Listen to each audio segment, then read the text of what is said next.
इसके पूर्व में इतिहास विभाग द्वारा जो व्याख्यान दिए गए और इसके पूर्व मैंने वैदिक कालीन सभ्यता में ऋग्वेद कालीन भारत की एक पृष्ठभूमि आपके सामने रखी थी।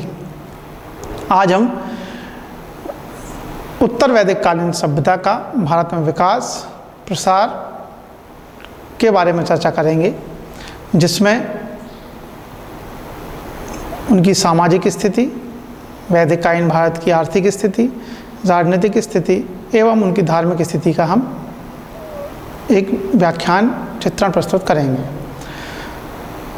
जिस प्रकार पूर्व के व्याख्यान में हमने देखा कि वैदिक कालीन जो भारत है वो भारतीय सभ्यता का आधार है, जहाँ से सभ्यता का विकास भारत में प्रारंभ हुआ। और इसमें ऋग्वैदिक कालीन जो भारत था उसका जो काल था वो 1500 ईसा पूर्व से 1000 ईसा पूर्व के आसपास जो सामान्य धारणा इतिहासकारों की है। जो वर्तमान में जो उत्तर वैदिक कालीन भारत है उसकी अगर हम काल गणना की, इसमें अलग अलग मत हैं विद्वानों के, लेकिन एक सर्वसम्मति से एक मत जो मान्यता है वो है कि यह 1000 ईसा पूर्व से 600 ईसा पूर्व तक माना जाता है। इस विषय पे भी पिछले कुछ समय से एक शोध चल रहे हैं कि क्या ये कालगणना सही है या कालगणना इससे पूर्व की भी है, लेकिन वो एक अभी शोध का विषय है और लगातार मत विद्वानों के सामने आते हैं। वर्तमान स्वरूप में हम इसको 1000 ईसा पूर्व से 600 ईसा तक ही मानते हैं। अब जो उत्तर वैदिक कालीन भारत है उसका जो इतिहास है या उसके जो विकास है उसको समझने के लिए हम जो आधार है वो हमारे पास है वेद। उत्तर वैदिक कालीन भारत में जो वेद रचना हुई उसमें सामवेद, यजुर्वेद, अर्थवेद महत्वपूर्ण हैं। और इन वेदों में जो चित्रण किया गया उस समय की राजनीतिक स्थिति, सामाजिक धार्मिक स्थिति, दार्शनिक स्थिति का, उसके माध्यम से ही हमको वैदिक कालीन भारत का समाज के बारे में हमको जानकारी प्राप्त होती है। और इन वेदों के भी कई उपवेद, ब्राह्मण ग्रंथ, अरण्यक एवं उपनिषदों का विकास भी समय में धीमे धीमे विकास होता गया और इनके माध्यम से भी हमको उत्तर वैदिक कालीन भारत के बारे में जानकारी मिलती है। जहाँ तक ब्राह्मण ग्रंथ जो साहित्य हैं वो प्राचीन ग्रंथ माने जाते हैं, जिनमें हम ये देखते हैं कि कर्मकांड के महत्व को अनेक गाथाओं द्वारा स्पष्ट करने की चेष्टा की गई है। और जो ब्राह्मण ग्रंथ है उनकी रचना संहिताओं की व्याख्या करने के लिए सरल गद्य में की गई। इसका मतलब जो ब्राह्मण ग्रंथ, जिस वेद के ब्राह्मण ग्रंथ थे, तो वेद की और आगे विस्तृत व्याख्या करने के लिए, उनको समझने के लिए ब्राह्मण ग्रंथों की रचना की गई है। और ब्राह्मण ग्रंथों का ही एक और विस्तारित रूप, विकसित भाग अरण्यक होता है। अरण्यक का जो मूल है उसका शाब्दिक अर्थ है अरण्य मतलब जंगल, कि ऐसे ग्रंथ जिनकी रचना जंगलों में साधनाओं के माध्यम से की गई उन्हें अरण्यक कहता है। और हर जो वेद थे उनके ब्राह्मण ग्रंथ तो उनके अरण्यक भी हैं जो उसको और उसकी व्याख्या करने में वेदों की मदद करते हैं। तो अरण्यक जो हैं वो उसकी दार्शनिक और रहस्यमय विषयों का इसमें वर्णन किया गया है। दूसरा, चूँकि इनकी रचना एकांत स्थानों में की गई, इस कारण इसमें हम ये देखते हैं कि जो जीवन के मूल प्रश्न थे, दार्शनिक प्रश्न थे, जीवन क्या है, इन सारे विषयों पर इसमें चर्चा की गई। और अरण्यकों में जो मुख्य अरण्यक हमारे सामने आते हैं वो ऐतरेय, कौशितकी, तैतरेय प्रमुख हैं। और अरण्यक एक विकास है लेखन का, उनको समझने का वेदों के। और अरण्यक के भी आगे वो हम देखते हैं वो ग्रंथ हैं उपनिषद, जिनकी जो भाषा थी वो लौकिक संस्कृत से मिलती जुलती थी। इसका मतलब जो वेद हैं उसको और विस्तृत रूप देने के लिए जो है उपनिषदों की चर्चा की गई। और उपनिषद में हम जो समाज का एक चिंतन बना, वैदिक चिंतन था, उसका एक हम चरम विकास पाते हैं। इस कारण से वेदांत भी कहा जाता है। और जो उपनिषद थे उसका जो मुख्य विषय था आत्मविद्या। आत्मविद्या मतलब जो व्यक्ति का इसमें पुनर्जन्म की भी चर्चा की, मतलब आत्मा को अमर मानने की जो एक सिद्धांत है, एक व्याख्या है, वो हमें उपनिषदों में देखने को मिलती है। और इन ग्रंथों की रचना ऐसा माना जाता है गंगा घाटी का जो क्षेत्र था, भारत भौगोलिक क्षेत्र, उसमें हुई है लगभग। तो जब हम वैदिक काल के जीवन को समझने की कोशिश करते हैं तो जैसे हमने पूर्व में कहा कि इन ग्रंथों के माध्यम से ही हम वैदिक काल के जीवन को समझ सकते हैं। और इसमें सबसे पहले जो है 3 महत्वपूर्ण सामवेद, यजुर्वेद और अथर्ववेद। जैसे सामवेद जो है वो जब हम देखते हैं कि वो गान जो भारत में आज संगीत परंपरा है, संगीत का आधार है, वो सामवेद उसका आधार है। तो जो मंत्रों की ऋचाएँ हमें ऋग्वेद में मिलती हैं, जैसे गायत्री मंत्र की चर्चा आई, लेकिन गायत्री मंत्र को गाया किस तरीके से जाएगा, उसकी उच्चारण कैसे होंगे, वो जो भी मंत्र ऋचाओं की रचना हो रही थी उनका सामवेद में उसको गायन परंपरा उसके उस पक्ष को रखा गया। इसी प्रकार जब हम यजुर्वेद को देखते हैं तो यजुर्वेद में हम देखते हैं कि वह जो ग्रंथ थे और उन ग्रंथों में जो वेदों की रचना हुई, श्लोकों की रचना हुई, उसको जब हम यज्ञ व्यवस्था या उसमें बदलते हैं तो उसमें क्या आधार होना चाहिए। हमारे यज्ञ वेदी है तो उसका मापन कितना होगा, कितने पुरोहित यज्ञ करेंगे, किस तरीके से यज्ञ होगा, उसका फल क्या होगा, ये यजुर्वेद में सारी चीज़ों को चर्चा उसमें विस्तृत की गई। तो इसका मतलब ये हुआ कि यजुर्वेद हमारी जो आज की गणना है, गणित है, उसमें भी कहीं ना कहीं यजुर्वेद से बहुत सारी चीज़ें उसमें देखने को मिलती हैं।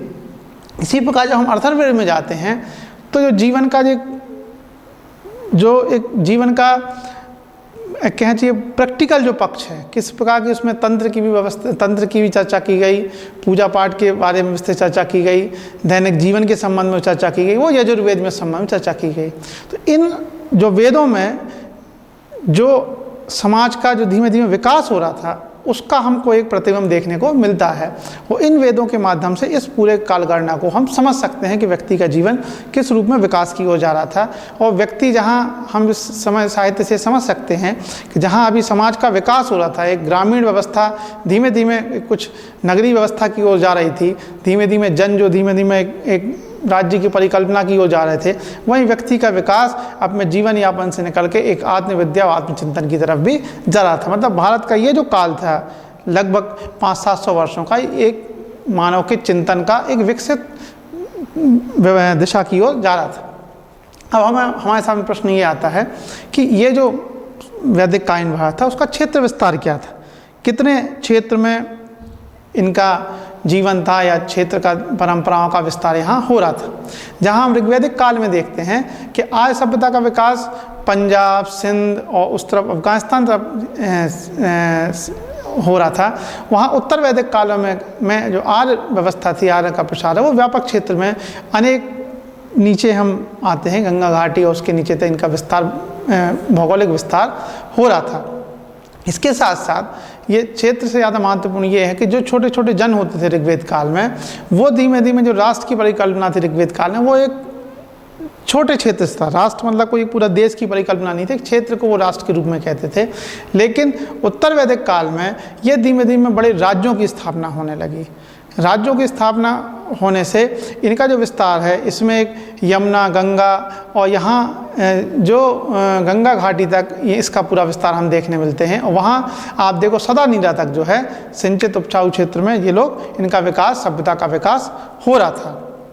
और इसका जो मूल केंद्र था वो जो था वो सरस्वती से लेकर गंगा के दोआब तक, इसमें मुख्य रूप से सरस्वती नदी से लेकर गंगा के दोआब तक क्षेत्र। सरस्वती को उस काल में बड़ी पवित्र और सबसे पूजनीय नदी के रूप में उस समय मान्यता प्राप्त थी।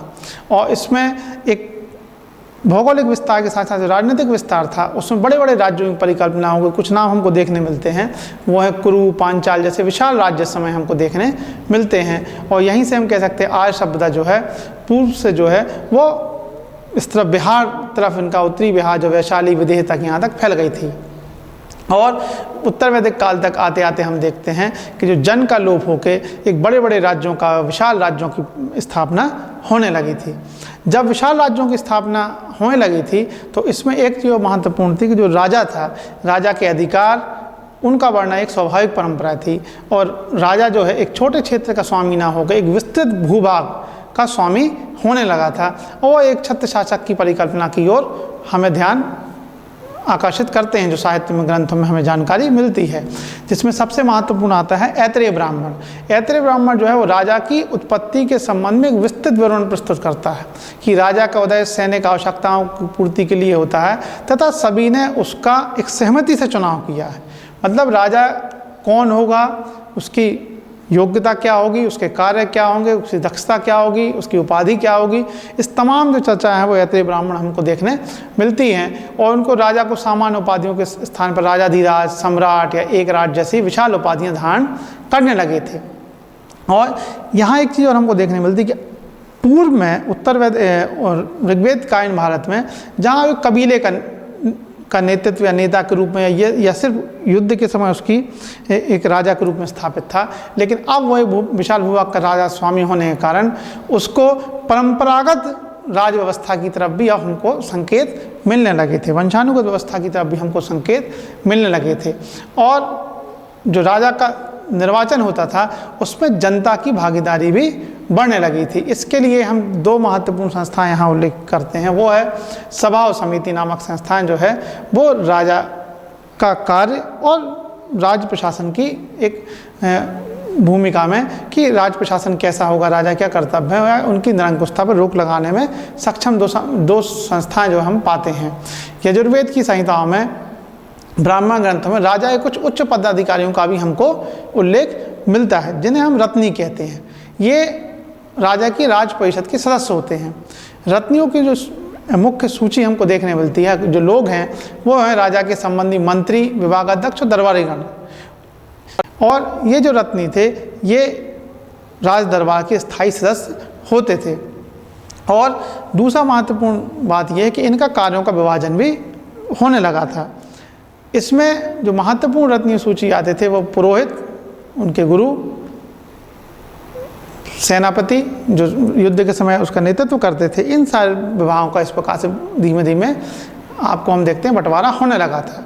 और उत्तर वैदिक युग में एक महत्वपूर्ण भूमिका थी, जो सभा और समिति नामक जो संस्थाएं थी पूर्व वैदिक काल में भी थी, लेकिन उत्तर वैदिक काल में ये पर्याप्त मजबूत और समृद्ध हो गई थी। और इसमें अर्थवेद में चर्चा आती है कि सभा समिति को प्रजापति की दो पुत्रियां कहा गया है। मतलब ये राजा और राज्य को वो पर्याप्त सक्षम थी उसकी कार्य व्यवस्था को देखने का, उसका विश्लेषण करना पर, उस पर निरंकुशता को लागू करने के लिए। इसमें एक विद्वान अल्टिका महोदय ने जो कहा है कि सभा जो है उसमें सामाजिक और राजनीतिक दोनों विषयों पर विचार किया जाता था। इसका मतलब कि जो राजनीतिक परिस्थिति या सामाजिक स्थिति राज्य की उस पर चर्चा होती थी और सभी में बहुमत से निर्णय लिया जाता है। यह एक प्रकार से न्यायालय का कार्य भी करने लगी थी। मतलब जो राज्य के सामने दैनिक जीवन में जो भी इस प्रकार से कोई सामने विचार आता था उसको एक न्यायालय की भूमिका में भी कार्य करती थी। और समिति का स्वरूप जो है केंद्रीय प्रशासन की वर्तमान की एक व्यवस्थापिका के समान हो गया था।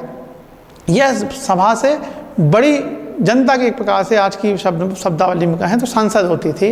और केंद्रीय सेना और सेना का समिति का बहुत अधिक प्रभाव था। मतलब जो उस समय की शासन व्यवस्था थी, केंद्रीय शासन और सेना का समिति पर बहुत ज़्यादा प्रभाव होता था। समिति के समर्थन पर ही हम देखते हैं कि राजा का भविष्य निर्भर करता था। तो जहाँ हम ये देखते हैं कि समिति जो है वह एक शक्तिशाली संस्था के रूप में उसमें उभरती है, जो राज्य की शासन व्यवस्था और सेना दोनों पर अपना नियंत्रण या उस पर नज़र रखती थी। और समिति अगर एक बार यह निर्णय कर ले कि राजा का कार्य उचित नहीं है या राजा निरंकुश है, तो उस स्थिति में उसकी भविष्य का भी संकट खड़ा हो सकता था। इस प्रकार हम देखते हैं कि सभा समिति दो महत्वपूर्ण संस्थाएं इस राजनीतिक व्यवस्था में उत्तर वैदिक काल में मजबूत हुई हैं। अपनी सेवाओं के बदले राजा को अपनी प्रजा से सेवा प्राप्त करने का अधिकार मिल गया था। मतलब जो राजा था वह जनता से कर लेने की व्यवस्था होने लगी। कर क्या हो सकता था, चूँकि उस समय खेती ही आय का मुख्य स्रोत था। इस प्रकार जो उनका अनाज का एक भाग था उसे हम, एक शब्द आया है बलि, जो एक नियमित कर के रूप में वहाँ सामने आया था। या जो व्यवसाय का धीमे धीमे विकास हुआ तो उसमें हम जो देखते हैं, जो व्यावसायिक लोग थे वो अपने आय का कुछ भाग व्यापारी या कलाकार, शिल्पी आदि देते थे। इसमें शिल्पियों के संबंध में चर्चा आई कि जो शिल्पकार थे तो वो कुछ सेवा राज्य में ऐसी देते थे जो उसका आय के रूप में या उनके कर के रूप में वो मान्य होती थी। इसी प्रकार हम देखते हैं कि ब्राह्मण और क्षत्रिय वर्ग के लोग अधिकांश जो है उनको राजकीय करों से मुक्त रखा गया था। तो अगर हम देखें तो ब्राह्मण और क्षत्रिय जो कि उनको एक समाज में उसमें शेष स्थान प्राप्त हुआ है, इसका उनको राजकीय करों से मुक्त किया गया था, क्योंकि क्षत्रिय युद्ध में भाग लेते थे। और इस समय तक एक और महत्वपूर्ण बात है कि जो वर्ण व्यवस्था थी वो लगभग स्थापित हो चुकी थी। इसी प्रकार जब हम सामाजिक जीवन की हम उत्तर वैदिक काल में बात करते हैं तो इस समय भी जहाँ ऋग्वेद काल में एक संयुक्त परिवार व्यवस्था थी वो उत्तर वैदिक काल में भी कायम थी। परिवार का मुखिया पिता होता था, पितृसत्तात्मक ही परिवार थे। पिता के अधिकार विस्तृत और असीमित शब्द का प्रयोग आया, इसका मतलब वो ही निर्णय करता था कि परिवार के मुख्य निर्णय उसकी सहमति से ही होते थे। पिता की अनुपस्थिति में उसका ज्येष्ठ जो पुत्र था वो निर्णय करता था। जहाँ हम ऋग्वेद काल के 10वें मंडल में जहाँ हम विराट पुरुष की परिकल्पना करते हैं, ऐसा माना जाता है कि ये बात की रचना है जिसमें चारों वर्णों की एक स्थायी व्यवस्था विराट पुरुष के रूप में की गई कि मस्तिष्क से ब्राह्मण का और वक्षस्थल से क्षत्रिय का और उदर भाग से वैश्य का और शूद्र का पैरों से जन्म की व्याख्या की गई। वो ऋग्वेद काल में एक स्थापित नहीं थी, एक ही परिवार के लोग अलग अलग सारे काम कर सकते थे। लेकिन अब उत्तर वैदिक काल आते आते हम देखते हैं तो उसमें एक वंशानुगत शब्द या वंशानुगत परंपरा आने लगी थी। इसका मतलब कुछ कठोरता उसमें आने लगी थी। स्वर्णकार का बेटा है तो वो स्वर्णकार का ही काम करेगा, और जो क्षत्रिय है वो क्षत्रिय कार्य करेगा, और राजा जो है वो राज चलाने कार्य करेगा। इस प्रकार से वर्ण व्यवस्था का एक स्थापित रूप समाज में हो गया था। लेकिन एक महत्वपूर्ण बात यह है कि जाति व्यवस्था अभी नहीं थी समाज में। जाति के रूप में ये कोई व्यवस्था परिणित नहीं हुई थी, ये जाति सूचक शब्द नहीं थे, या जाति से इसका कोई तात्पर्य नहीं था। व्यवसाय जो है, चूँकि वर्ण व्यवस्था स्थापित हो गई थी तो जो हमने कहा व्यवसाय जो है एक वंशानुगत हो गए थे। उसका परिवर्तन बहुत आसान नहीं था कि कोई व्यवसायिक वर्ग से है और निकल के आप क्षत्रिय के कर्तव्य में चले जाएं, ये बहुत मुश्किल हो गया था। और धार्मिक और सामाजिक क्षेत्र में इनके अधिकार, कर्तव्य और स्थिति में विभेद किया जाने लगा था कि ब्राह्मण के कार्य क्या होंगे, क्षत्रिय कार्य क्या होंगे, वैश्य के कार्य क्या होंगे और शूद्र के कार्य क्या होंगे। ऐसी स्थिति में ऐत्रेय ब्राह्मण में चारों वर्णों के कर्तव्यों का भी वर्णन हमें मिलता है। और ब्राह्मणों को एक जो कर्तव्य उसमें बताए हैं उसमें कहा गया है कि वो दान देने वाला होगा, उसके साथ वह इच्छाओं से भ्रमण कर सकता है, और कहीं वो यज्ञ अनुष्ठान में उनकी मुख्य भूमिका होती थी। जो पुरोहित होते थे वो राज संचालन में राजा को मदद करते थे। इस प्रकार जो चारों वर्णों की व्यवस्था है उसके संबंध में ऐत्रेय ब्राह्मण में विस्तृत व्याख्या की गई है।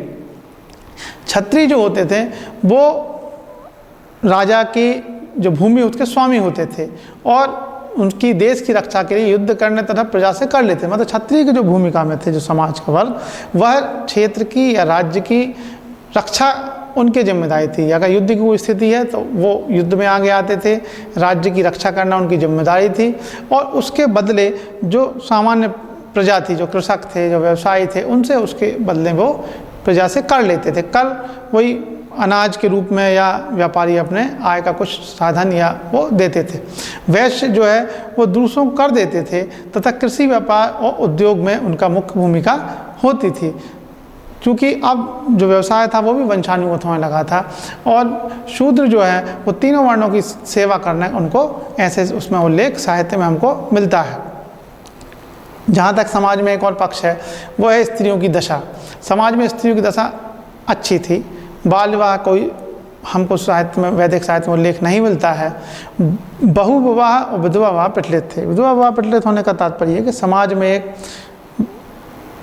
मानसिकता जो है, विकसित मानसिकता के साथ कि स्त्री के जीवन का मूल्य समझते हुए विधवा विवाह को मान्यता दी गई है। और एक स्त्री को यौन अवस्था में भी बाल उनके विवाह करने की परमिशन थी, उनको अधिकार था। और उसमें वो अपने ऐसा भी चर्चा आती है कि स्वयं का वर भी चुनने का उनको अधिकार प्राप्त था। स्त्रियों को पर्याप्त शिक्षा दी जाती थी, वह धार्मिक उत्सवों में भाग लेती थी, परंतु उन्हें अभी भी राजनीति में प्रत्यक्ष रूप से आने की अनुमति नहीं थी। धन संबंधी अभी ऐसे अधिकार प्राप्त नहीं होते थे कि परिवार में उनका धन का एक भाग हो या आय में उनकी कोई भूमिका इस प्रकार से हो कि उनका एक निर्धारण अभी नहीं हुआ था। लेकिन उनकी ऐसे मान्यता है कि उनकी सामाजिक और धार्मिक प्रतिष्ठा ऋग्वेद काल की अपेक्षा कुछ धीमे गिरावट हुई, क्योंकि उनमें कुछ अब जो ग्रंथों की रचनाएं हुई उसमें एक कुछ चीज़ों में हम ये देखते हैं कि नियमों की व्याख्या या हर उनके कर्तव्यों की व्याख्या की जाने लगी थी।